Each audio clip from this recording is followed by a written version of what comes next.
The other day I was digging around on my computer and I found some old files of videos I shot last year, including a folder filled with files called Castle Rock. And I'd forgotten that I'd filmed this. I spent a couple hours at this place climbing up to the top of that peak right there. Shot some film from up there, but also filmed my trip all the way up. And so I decided, hey, let's break this out and shoot a little video and put it up on the vault. So the first thing you do when you show up at Castle Rock is you discover Paul Bunyan and his blue ox, Babe. I don't think this is really them. I think this is some kind of three-dimensional representation of them. But that'd be Paul Bunyan on the right and Babe the Blue Ox on the left. And they're welcoming you to Castle Rock. So that's nice of them. Castle Rock is a geological limestone stack. It is a formation, geological formation. I love my unusual geological formations in the Upper Peninsula. And that's I-75 right there. So if you're on I-75 just north of the Mackinac Bridge, you go by this spot right here, and then you can pay the couple bucks to climb the castle, and then you start heading up these stairs, and It is a very steep climb. A lot of steps. They're concrete. This is not open all year round because of the obvious dangers of slipping if these things were icy or snowy. But there's a fence on both sides to keep you from wandering too far off the stairs. Hey, how you doing, my friend? And I'll tell you right now, I spent a couple days up north on this trip. The only thing that actually made me sore was this hike. And there are a lot of steps going up the top of this. This thing is about 196 feet tall, give or take. And it was formed by erosion after the retreat of the Wisconsin glaciation, whatever that means. I don't know. This is just on Wikipedia. But if you do go, by the way, onto the internet, you can go to castlerockmi.com. castlerockmi.com. I'll put that in the description below. But they've got a website. And like I said, it's almost 200 feet above the surrounding area. Gives you some great views, which you'll see right there, some decent views. But wait till we get to the top. There's some amazing, amazing views. And if you're on I-75, it's about 3 miles north of the north end of the Mackinac Bridge. If you're headed south, there's a really handy little exit. Literally, you peel off and it puts you right in their parking lot. There's a gift shop down there at the bottom, and you pay a couple bucks and they let you climb up here. And you meet all kinds of interesting people who are headed down as you are headed up. And there used to be a gift shop here, I'm guessing. Guy there is using the bench for the opportunity to take a break. And now you can start to see some of the views, but they get even better as we go up because there's a little bit more to climb, which is always the case on things like this. But there's handy rails to hang on to, and I assume that they put those fences there because people otherwise would be tempted to climb off and climb around the side of it and so on. They tell you, by the way, that the rock that I'm climbing right here is not handicap accessible. They apologize for that, but the gift shop is. It's open daily at 9 a.m. Monday through mid-October. They've got a gift shop. They've got all kinds of t-shirts in there that say things like, I climbed Castle Rock, so you can get that and show it off to your friends who will ask you, what is Castle Rock? But look at that view. And that, of course, is Lake Huron, the north end of Lake Huron, off in the distance. And it's amazing, and it is a great place to see the surrounding area from. It turns out that it was purchased by a guy named Clarence Eby. Clarence Eby bought this back in 1929, opened it up as a tourist stop, and it's been opened that way ever since. It's a good view, I suppose. Right now, we're about 195 feet above the water level and about 183 feet above I-75. And right now, we are scanning the horizon off into the distance, and that's I-75 heading north. And then, of course, on the right here is some of Lake Huron, and there's a little lake off there to the left. I'm not sure if that lake is big enough to be named or not. There are viewing binoculars up here, which I did not use, but they say they are equipped for a truly spectacular view of the area. And this is an attraction that is both family-friendly and pet-safe. And you can see the view that you get there is very, very nice. There's the 360. And, oh, hey, how you doing, my friend? And somebody waving to somebody down below, which you can do. Somebody stays down below, you climb to the top, and you wave. And one of the stranger things I discovered while up here And I forgot if I shot video of it or not, although I think if I did, it would be right about here. But people like to throw coins whenever they are someplace looking down on something. And so the rock that this platform is on top of is covered with change. Pennies, nickels, dimes, quarters. I bet there's $100 in change down there. Of course, you'd be risking your life to climb down there and try to get some of it. And again, people throw money into fountains.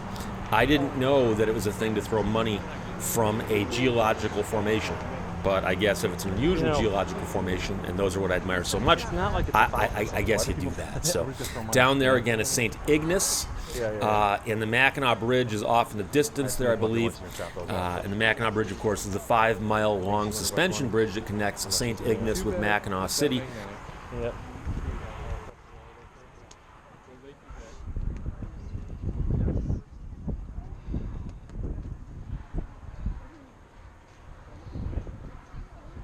And you have to look, but the rocks that are at the base of that fence there are covered with change. Trust me on that. And so, of course, after you look around a little bit and you're thinking, okay, I've pretty much seen it all, and there's more people coming up, so you want to take your turn, you realize, oh, I got to walk back down. And I'm not averse to physical exercise. I'm not against getting outdoors and hiking or biking or climbing stuff. But it's just amazing how climbing steps both up and down can really get your calves and your quads. I remember the next day my legs hurting from this climb. So it's one of those things, you probably climb a couple sets of stairs a day maybe, but you don't climb a set of stairs this long that often.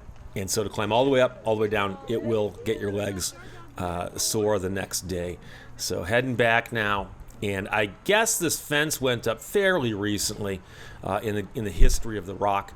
There probably was a time where you could have climbed out past these guardrails, but as you can imagine, the liability issues with that, I don't blame them at all for putting up the fence.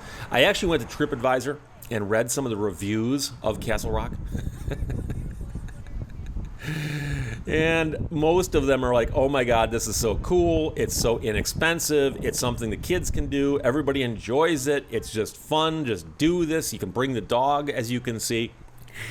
And I actually saw somebody who complained and said, this family bought this rock and they put cement on top of it and they put up fences. How stupid. But, you can't please everyone.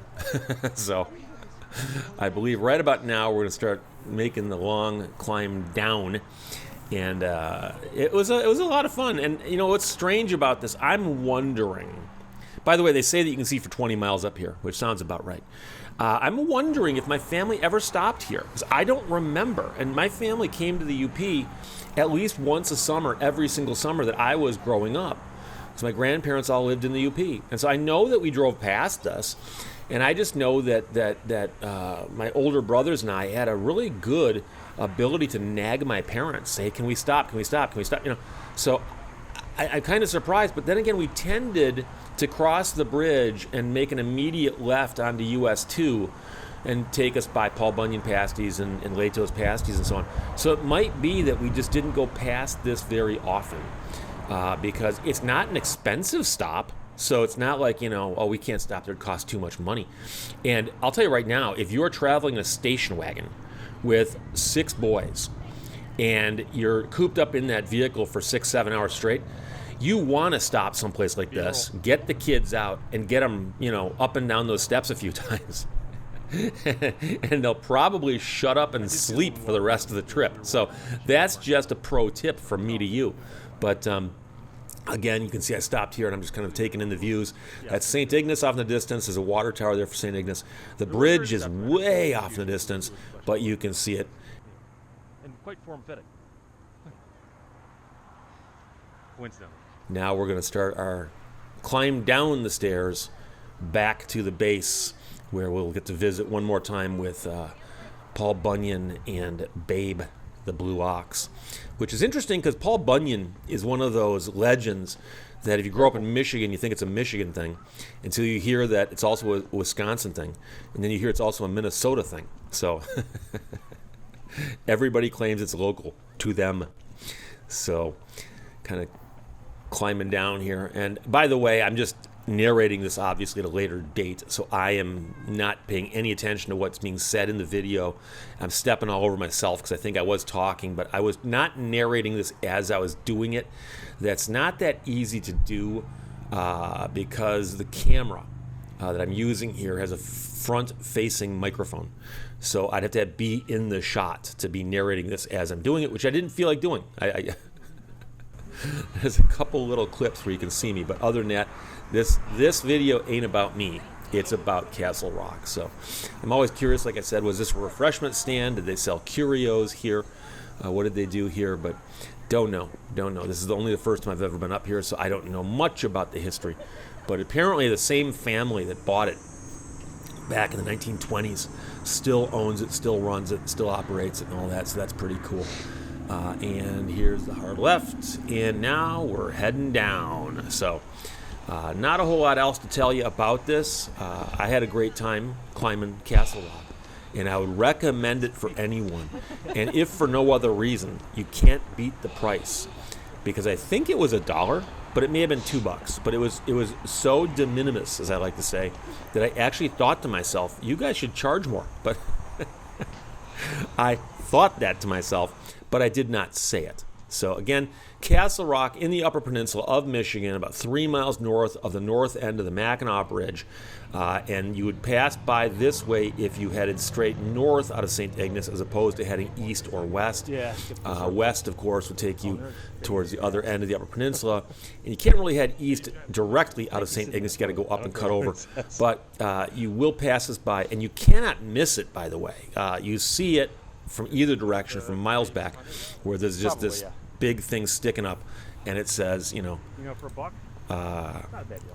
visit Castle Rock. What they should actually do, though, And so it's impossible to miss. It's one of those great things that advertises itself so perfectly. So again, I don't know how I missed this, at my age, having been to the UP as many times as I have in my entire life. And this was the first time I climbed Castle Rock. So hope you enjoyed it. Again, no law, no cars. Just a geological formation. And, And I'll talk to you later. Just, heat Bye-bye. and,